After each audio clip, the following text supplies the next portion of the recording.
This is John Black, Super Chemist. We're going to go to a government. This is wrong with this. Okay. We're going to go to a government site. Chart showing average temperature of the Earth.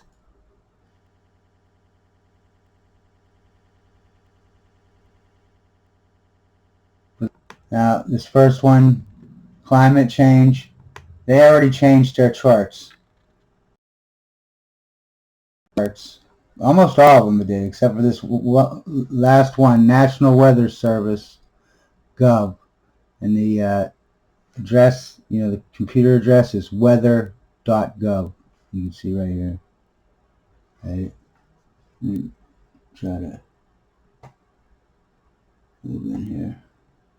Okay, now what we're going to do is we're going to click on that. So we know it's a government. This is a government okay,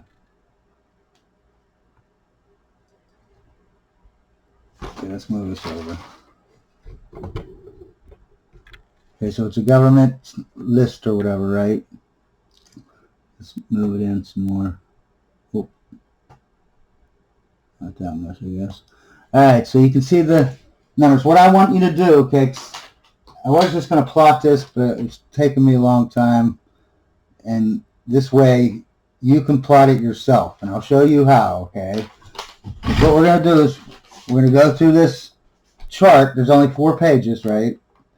And we're going to make sure that all the temperatures are between 50, and we're not going to use any points, no fractions, okay? That just makes things complicated. We're just going to do a generic graph, okay, of the last 150 years. This is goes from 1875 up to today. That's almost 150 years. That's when we started to industrialize. It was like 1875. So anyways, all we're doing is we're going to go through this chart and make sure that all the temperatures are 50, 51, 52, or 53. That's a 4 span, right? 50, 51, 52, 53. All right? Let me try to get this in here. All right, so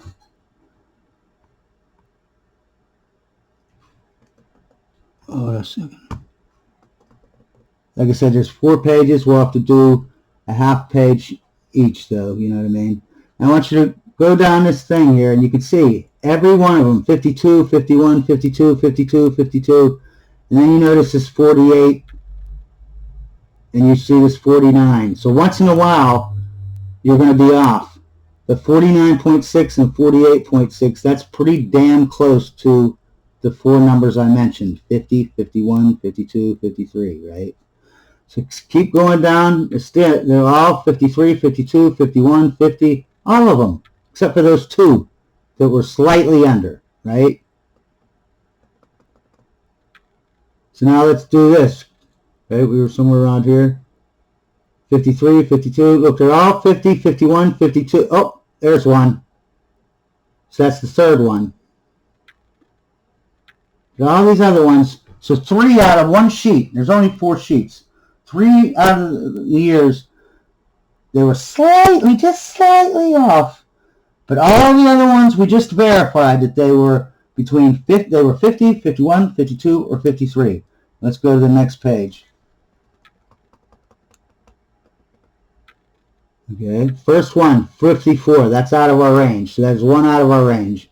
But as we keep going down and down and down, we stay in range. Oh, twice again, 2 times we got out of range. All the rest of them. And then there's a couple, look here at these 49s. They're all real close. The ones that are off, see all these are 49, 48, those are off or whatever, right? But look, this is 1930, 29, 30, 31, 32. 4 years in a row, it was below the line in the 1930s. By 1900, we started up in the industrial thing, and by the Roaring 20s, 1920, we were making a lot of CO2, okay, and yet it went down below our average 4 years in a row. Okay, but let's go past that. See, there's a 55. That's out of our range. It's just slightly, you know, and it's just one anomaly. Like all these other ones. Oh, another one, 49. Let's go to the...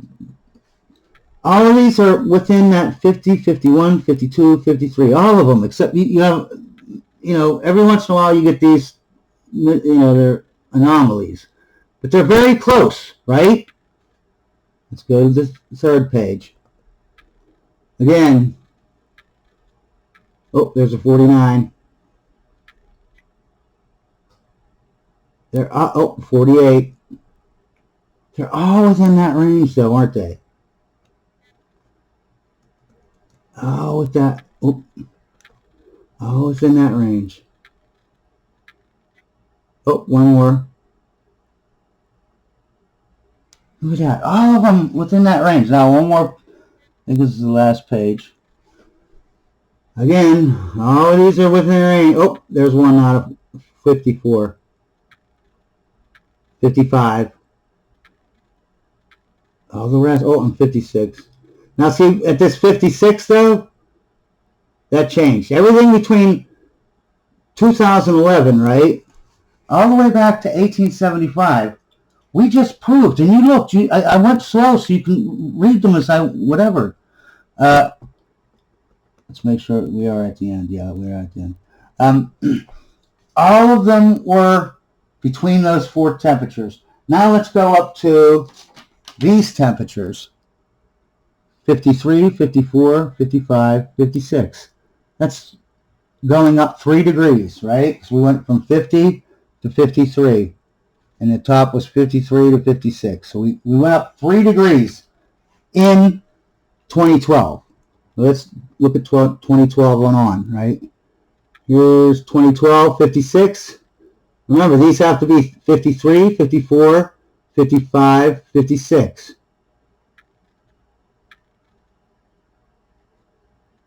Every last one of them, except for this year, is 52.2.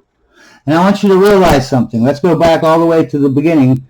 In 1875, what was the temperature? 52.5. Now 150 years later, 52.5, 52.5, 52.2 instead of 52.5. We actually went down a third of a degree in the last 150 years. We're a third of a degree colder than it was in 1875. And yes, I understand from 2012 to up to last year, it did go up 3 degrees. So I want you to look at this chart. Okay. This is basically the chart of the temperature. Remember, this is 2012, right? This line right here represents the temperatures 50, 51, 52, and 53. And we looked and we made sure that there was a couple of anomalies, all right? But so this line right here represents 51.5, and but it also represents 50, 51, 52, 53. Because you go 1.5 degrees above 51.5, it's 53. You go down 1.5, it's 50. So you're only going up and down by 1.5 degrees. You know what I mean? And I drew this right here. This is actually what it would look like. I mean, not just exactly. I just, randomly went up and down, and then I put a couple spikes here and there. You know what I mean? But this is basically what it'd be like, right? Because it just went up and down. It stayed within this 4 degree range, right? It would just look like that. Then when 2012 came, it jumped up 3 degrees, and then it flatlines. This line right here represents 53, 54, 55, 56. And, it'd be in the middle of that, and then you go up 1.5 degrees and go down 1.5 degrees. But you see how it would look like this, basically. This would be what it would look like. So squiggly, wiggly. But you see how this looks exactly like this if you take out the squigglies, you know what I mean? So we just graphed the temperature. That was easy as heck, okay? It doesn't look perfect because this horizontal line, like I said, would be up and down, up and down. But this is CO2. And I don't even have to look it up. We already know. In 1875, we weren't producing anything. And then around here, we started making, 1900s, we started making more industrial stuff. And then went up and up and up and up and up, right? Till today. Okay? My question is, if global warming is happening because of CO2, okay, why don't these two lines look the same? Right? CO2 has been going up since here, all the way up to here, all the way up to here. And in 2012, nothing changed. The temperature it's been the same all the way up till 2012. And then even when it does jump up 3 degrees, right, in the last 10 years, right, where it comes back down, first of all, but it flatlines. I can see if this started curving up, you know what I mean? But it isn't curving up. It jumped up. And then the very next year, it leveled off and stayed the same. Where the CO2 was kept going up and up higher and higher and higher. Like exponentially growing the CO2, but yet our temperature is the same. How am I crazy? That's like 2 plus 2 here. You gotta be a total moron to see this and think they correlate. Those don't correlate. They would look. They don't have to be on top of each other, but the shape, if they correlate, they would match. These do not match. This is a horizontal line and another horizontal line. This is a curve. How are they? I can see the CO2 steadily goes up. Temperature does not. And then jumps here. This most likely this 3 degree differences. We probably got the orbits of the Mars and Earth. We're as close as they can be, and the gravity pulled us out 100,000 miles or something closer to the sun, and so now we're have a new orbit for a while, but it's going to go back down. My whole point is CO2 does not make, it doesn't, you got to be at 10% of CO2 in the atmosphere before it acts as, has any greenhouse effects. You know what I mean? You can't just throw one molecule of CO2 into an atmosphere. Unless if the atmosphere is like 90 atmospheres, like that much pressure, then yeah, you won't need 10% CO2. You might only need 1% CO2 before it starts having a greenhouse effect. But we are at 0.04%. That's not 1%. That's not a tenth of a percent. That's 4/100ths of 1% is CO2. Okay, this is crazy. I just wanted to bring up two more charts that I'm going to do a next video on these two charts, but I want you to check them out. This one is from the side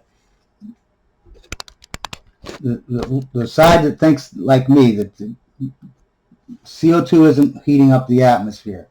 Whether maybe the atmosphere is heating up. We've seen the last 12 years there was a trend, but it definitely wasn't caused by CO2. Otherwise, it would be a curved line, not a flat line, a horizontal line. This is the CO2, this purple. I want you to look and see. This is a chart for the last 600 million years, and this is for the right, side of the argument. I'm going to show you another chart. It's the same, 600 million years in the past, and it's produced by the left. So both sides, and you'll see the charts are almost identical, okay? This chart actually, the more you are to the right, the less it's condensed. So like an inch here is like a million years, an inch over here is like 140 million years. And the more you go to the left, the more condensed it gets. But anyways, my point is, look at CO2. Other than this dip right here, right? If you could just take that dip out and put a straight line, CO2 is literally a diagonal line. Literally. And now look at the temperature. Is the temperature a diagonal line? No, it goes up, down, flat, up, down, flat, down. How does that correlate? Here's the other graph so you can check it out. It's the same exact thing. It's a little bit lower on the temperatures because they used a different scale. They use Celsius. How does this diagonal line up with this? They don't line up at all. Not at all. Not in any way, shape, or form.